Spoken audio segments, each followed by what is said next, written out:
The Promised Neverland is an ongoing manga series written by Kaiyu Shirai and illustrated by Polsuka Demizu. It's a series that, when you hear the phrase, the new Shonen Jump, it instantly comes to mind. In a magazine that over time has been ruled by big, manly men, then sought change and introduced characters that had the potential to grow and exceed their limits, is now seeking to change once again. And series like Jujutsu Kaisen, Dr. Stone, We Never Learn, Kimetsu no Yaiba, and many others, including The Promised Neverland, are at the forefront of this transition. And the reason The Promised Neverland is held in such high regard is due to its subject matter, its story, which was so magnificently captured in this series' first episode. As I mentioned before, this isn't a series where a teenager sets off on a journey to become the best or a king. This is a series about kids who, through misfortune, were able to find solace, were able to find a family, no matter how fragile it may be. But no matter how loving this family may be, it's all just temporary. It doesn't stop these children from wanting and desiring more. At the end of the day, these children were promised something. They were given something to look forward to. They were promised a brighter, happier future, but in reality, were stripped of the chance of ever having one.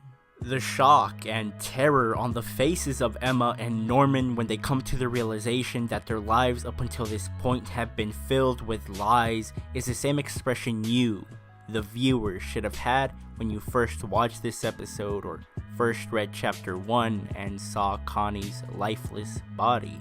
But it's here where we find out that it's not necessarily that the gates are keeping things out, but keeping them in, caged, living on hopelessly as cattle that will one day be consumed by these grotesque monsters.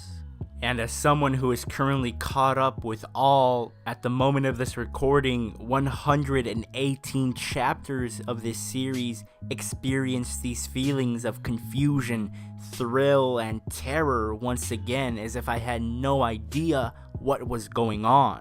Whether it be due to the absolutely flawless execution of emotion on our characters' faces, or the way they went about building up tension, or how good and detailed the monsters looked, I just know I couldn't have asked for a better job well done. However, in order for this shocking reveal to be of any use, the build-up has to be as good, if not better, than the twist itself. And, well, it was. I believe that it was for a solid 7-ish minutes that I had forgotten what I was watching and thought I was watching a cute slice of life about little orphans.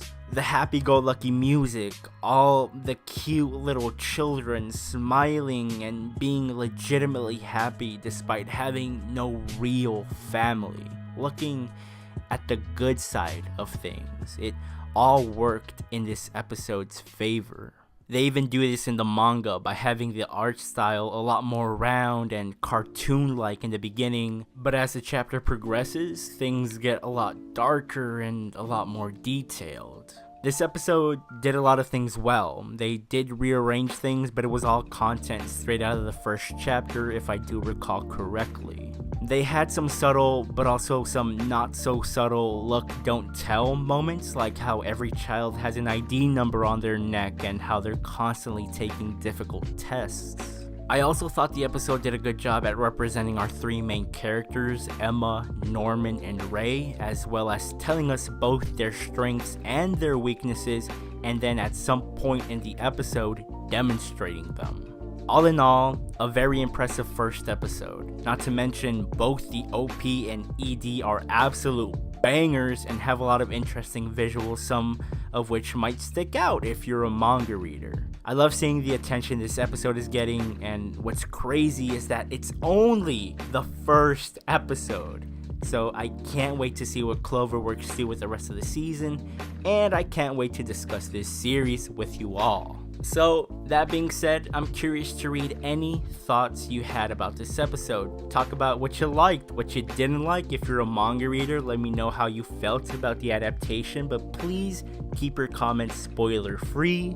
And if you're an anime only, let me know some of the theories or predictions you may have.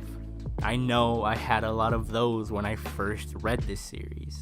Like I said, I appreciate all comments, so feel free to leave one, whether you answer any of the questions I asked or start a discussion on anything you deem worthy of discussing, whether it be related to the episode or anything I said, and I'll reply whenever I can. Please like the video if you enjoyed it. Feel free to follow me on Twitter for updates, or if you just want to interact with me. And yo, there's this chance that if you're watching this video right now, you're not yet subscribed to the channel. So here's what you're gonna do. You're gonna create an account if you haven't already. Then you're going to subscribe to the channel, as well as hitting the bell. That way you don't miss a video and can keep on watching The Promised Neverland and many other series with me.